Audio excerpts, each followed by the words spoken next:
For those of you who we seem strangely familiar to, if any of you are Game of Thrones fans, Vincent was briefly appeared in Game of Thrones as Mero, the Titan's bastard, who speaks rather disrespectfully to Daenerys Targaryen, and by the end of the episode, his head is being delivered to her. I've always wanted to have my head cut off in Game of Thrones.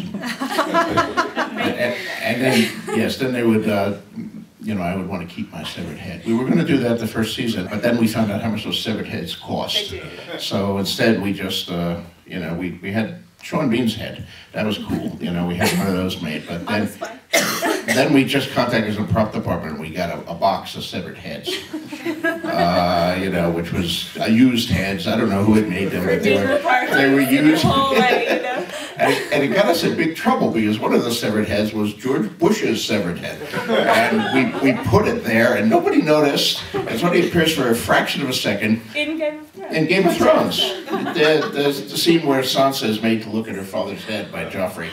George Bush's head is right next to it, but with a wig on it. But it goes past very quickly, and nobody noticed. There was no trouble until a year later when the commentary came out, and somebody in the commentary said, "Hey, you see that head next to that?" And oh God, then Rush Limbaugh and everybody got a hold of the Bill of Rights. And suddenly the whole right wing was there. But it wasn't. We got a box of heads. It was cheaper than making the 20 heads that we needed. It's expensive. It is. The whole thing is expensive here. I do know a couple of actors from horror movies who have their prop heads, right. And in their bedrooms, which I think is a little macabre. But people.